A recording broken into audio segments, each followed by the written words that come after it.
Ilolombi ni basa isokbok. Borba koba ban yisbesle ilolombi ayuwara. Higi mur angal ni ilolombi. Ngang unu uyendigi ipola higi mur ni ilolombi we. Ilolombi ampot. Ilolombi abu poros borba koba igwer bibi juba ingok le tuba. Ni borba begwes. Ni borba bejos borba koba. Leba job base iba umbomisi. Borba koba babitehe mabongo mai lolombi ni mamben mai lolombi abi tibo murnya ginye ayi belisu li lolombi ndi to bordo negwe John borba koba babakale base i lolombi iye sokbok ilolombi ayewara higi hegel iye yara higi mut agwe me mahongol iye nje aye ilolombi inyu ibong le borba koba ba hemle le ilolombi ayiwara gwe bingok le tuba gon pibu ndabo hala ingera abiho la borba koba le ba yembel ibor ba begwez le ba job iba se ba iba wombo misi borba koba ba be hemle hu lem ikebisu ba hong la le hu lem bi yengim yambe inyu ngim bot bakoba ndi borba koba batele hu lem ikebisu bim poros be mut nyagi nye kigi ilolombi nye abu poros borba koba ingok le tuba John ban sebe nye le hegmatin abon bot bakoba mam kigi nkong John ban sebe nye le kimalchal inyu le maligama yende lim chare chai maye mapubi manom atibot bakoba yinipe leba o biselel gwap leba bang be gwap leba sal bije gwap ikebisu John ban sebe nyele batu pe tole nkindelisi nyen abiti bot bakoba yinipe leba o choro moy nebukai nebe ilolombi an unda bot bakoba nguye John ban sebe nyele bayem le kok ni ngwer ngu yoso ilolombi ati bot bakoba mamben leba nongol hi kokok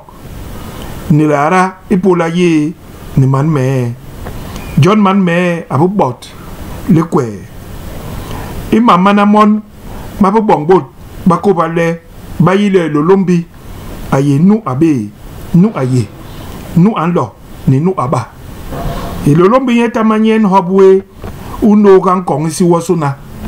John borba koba babe sebe nyele bendel mandum base isokbok ibi hinga ihemle borba koba babe bagwe nong nagane hu lem ngambi ikebisu John unokle ngambi inkomolbi ilolombi hala we mur atabe ingi ilolombi mut anda be gwel ngera John borba koba babe sebe ilolombi le yanga John mangal momasuna borba koba babe nanga mabe iti ilolombi lipim ni bebeges bikoli ni nye enyule abunda borba koba le nyen aye tohol nyen aye isang hala we amboro ngim yom ayis bot bakoba ngim jam bor bakoba babtele ilolombi aye ilolombi nu gweha abak ilolombi nu sang John bor bakoba babe gwes ilolombi ni ngem wabo suna ni nyuyap yosuna ndi igweha ini ilamanene igingera ni higikel enyu hala nyen bor bakoba babe sohe ilolombi ma sohe ma ye hop mut amporos ilolombi di le hop ugwe be kum ni mambe ingera mur an sohe ilolombi bok illa sowanye mur ambemle ilolombi ati nyendi imbe no nagani ma sohe me toy bale mut an la be kale ilolombi iyo mangwis hala an yila ngim nkwel ni ilolombi ngima nogla maben ni ilolombi hala we liti ilolombi mayiga borba koba ingira ban so he lolombi ba beti yen ndugi ba beti ndugu nye mayiga inyu mam ambongol bo ndi to bambar nye mama pe maso he ma mut ni lolombi mambong le mut akoge lolombi ipang inyu le lolombi yeta manyen ayempubi insang bay abe ateleb le kula le wemel we tole an teleb mbirige le song inta insang bay an so he